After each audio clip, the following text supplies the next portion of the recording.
Tonight at the Game Awards show, we were expecting some announcements to happen there, but we really weren't expecting this. And of course, what that is our first looks and first confirmed specs of what exactly we're going to be getting in the next gen of Xbox. And it really came to surprise me. I mean, I was aware of the possibility, but I really didn't think it would be the case. But sure enough, to all of our surprise, or maybe just my surprise, they actually did announce a couple of things here. And we're going to be breaking down everything we can. We're going to look at the console itself first, then we're going to talk about some weird things about it, then we'll finally get into the specs and kind of go over everything they kind of revealed to us today. And the first thing we need to talk about is, of course, the most important thing, obviously, and that is the look of the console. Of course, I'm being sarcastic there. That's obviously not the most important part, but my gosh, let's not be around the bush here with the look of this console. It looks a bit whack, to say the very least. I mean, when I was thinking of what our next Xbox was going to look like, I wasn't thinking router all too much. I mean, maybe I'm alone here, but I really wasn't thinking like a modem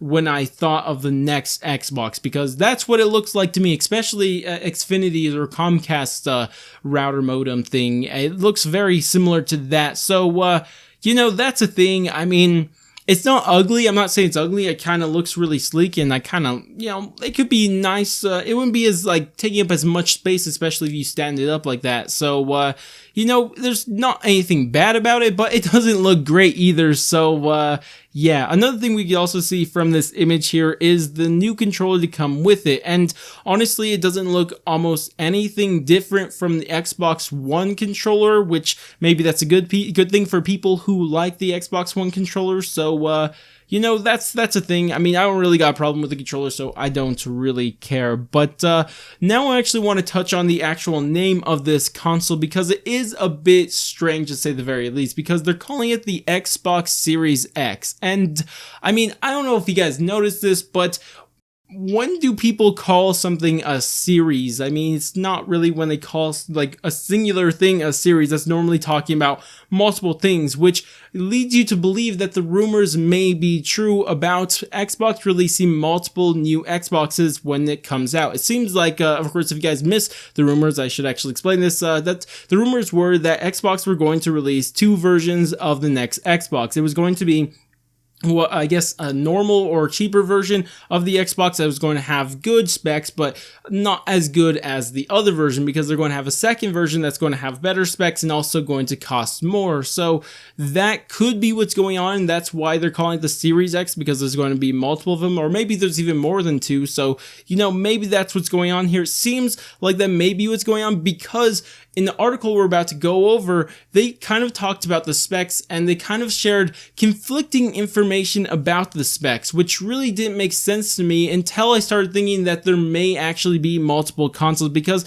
there's at some points that they're kind of saying that it's going to run at 1080p, sometimes 4K, then also 8K, and it just gets confusing. And when we go over to them in just a second, you guys will probably see exactly why I'm talking about this. So the reason I'm going to call it the Xbox Series X is because that's what they're calling it now, but I don't think that's going to be the actual name of the console. It's just kind of what we're going with right now, because there's going to be a series consoles and all that good stuff. But regardless, what the article said, and by the way, if you guys want to check out, I think Xbox Wired, I think the article is from, I'll link it down in the description. Hopefully, probably not, but hopefully I will, if you guys want to read it for yourself. But what they said, the Xbox Series X is going to target to run at 4K 60 FPS, but let's add a little asterisk to that 4K part, because it's weird when we'll come back to it in just a little bit. But regardless, then they also said the 60 FPS, but also with the possibility of going up to 120 frames per second, which would be great, but I'm not sure if that's going to be something they're going to target. Maybe it's going to be, of course, for this hypothetical for now,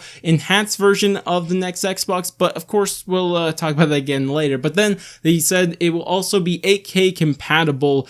But what I find weird about this 8K thing, and what I think it probably is, I don't even think the 8K thing is going to apply to, of course, assuming there's an enhanced version of it, I don't even think it's going to apply to that. What I think is going to be happening here is kind of what happened with the launch PlayStation 4 and launch Xbox One, because they were both technically 4K compatible, but they really couldn't run games at 4K. That was normally, or not normally, it was used for streaming TV shows, movies, and stuff like that. That's what the 4K was for there. So So I'm thinking it's going to be something very similar here. 8K is only going to be used for like streaming TV and stuff like that, like I just mentioned. But another thing about these consoles, or this console, is that it's going to have an SSD, which is absolutely great because SSDs just load everything faster. Now, they do say that this is going to eliminate all loading screens and stuff like that, but we heard that before. And the reason why I don't think it's going to be realistic, and not only because have we heard it before, but I think once game developers are going to have faster processing powers, or I guess processing power, is that the right word to use with storage? I don't know, but once they're going to have faster storage, they're going to put more pressure on that storage. So we're probably going to still have loading screens, but I think they're still going to be much shorter than anything we're having now. Even though some games do load quite fast, especially in Infinity Ward games. I don't know if you guys know, so things load incredibly fast. But regardless, it is something nice to see because it just seems like we're going to have faster games, the faster load times for games at the very least. Maybe even if they're telling the truth, we're not going to have loading screens at all, which would be absolutely amazing. Now, a very exciting feature about this, probably my favorite one, I think. I mean, there's another really cool thing can I talk? There's another really cool thing there that I want to get into, but this one's also really cool. But the Xbox Series X will be fully backwards compatible with all 4 generations of Xbox, meaning that the original Xbox, or you're going to be able to play on your Xbox Series X, you're going to be able to play the original Xbox games, the Xbox 360 games, the Xbox One games, and of course the Xbox Series X games, which is absolutely godsend. Like, this should just be a standard thing with consoles, but I don't know why they just don't do this. I mean, they made the excuse with the last gen that it was too expensive, but who cares? I just want to play older games on my newer console, which would be absolutely great because they say by doing this, you will get benefits to your, I guess, backwards compatible games by just playing them on the new Xbox or the Xbox Series X, because it's just going to run better and stuff like that, which is going to be absolutely great. And I love to hear stuff like that. But the other feature that I like a lot, and this is something that you guys may have missed even if you read the article, because there's an ad in between it and it's kind of confusing, but regardless, this is really cool because it lets you focus the Xbox Series X processing power on whatever you see fit, and it lets you set your console to 3 different modes. Now, a little disclaimer here, I do not know if this is going to work for all games in general, but it seems like at the very least it's going to work for Xbox exclusive games. But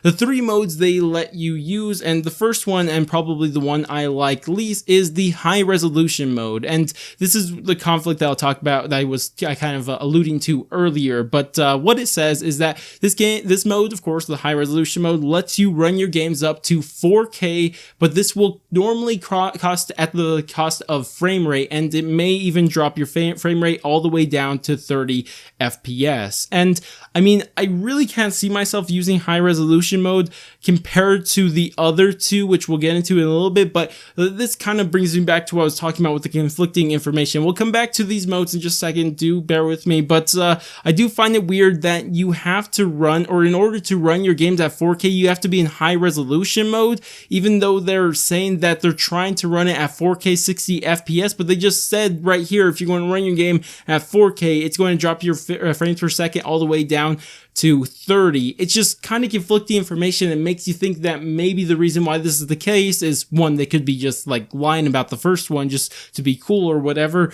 or they're, they're not lying, but they're telling half truths. And then the other option is that there's multiple consoles here. Again, just something to keep an eye out for. But regardless, the other, modes that you could set your game to is, another one is Enriched Visuals mode. And this is probably the one I'm going to be using for everything outside of twitchy games or FPS games that need a fast reaction, because you'll see why in just a little bit. But what Enhanced Visuals mode does is it makes your game feel more alive, and just adding more things to the game that wouldn't normally be there if you were running at the other modes. And of course, this will do things, for example, they use themselves, is having additional fog, shadow quality would be higher resolution for their game textures, and just stuff around the map, which is really, really cool, and I really like this. I'm probably, again, going to run this for most things outside Twitch games, because it just seems so cool because it just adds more things to the game. More fog, better shadows, and the higher resolution textures. Those are just things that I just like. I like the game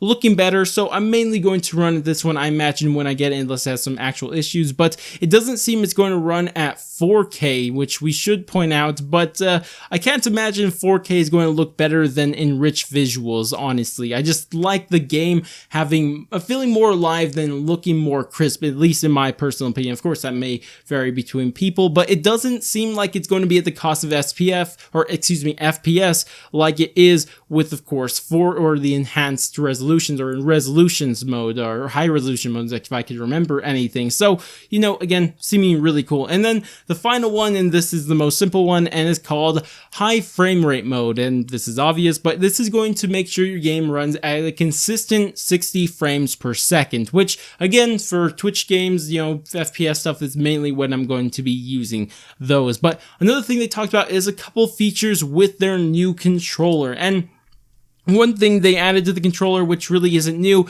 is a share button, and this lets you screenshot and capture game clips, which means it's pretty much the PS4 controller share button, which is cool that they added it, but you know, it's kind of something we already know about. Another thing that they have is that they're going to have the advanced D-pad that's already on the Xbox Elite Series 2 controller, so, you know, that's cool. And another thing which I really like is that it seems like this will be working wirelessly on the Xbox One, Windows 10, and of course the Xbox Series X, so you can use it wirelessly on a Windows 10 PC, which is absolutely great. I really do like that. But that's really it for all the major features, but I'm going to just run down a couple smaller features they just mentioned here at the end. And of course, but what these are dynamic latency inputs. So this just makes it faster. Not really sure how it works. It just makes your latency to your input much faster, which is absolutely great. Another thing they have, and I'm not going to explain these ones because they've already are inside the Xbox One X, I believe it's called, if I'm not mistaken. And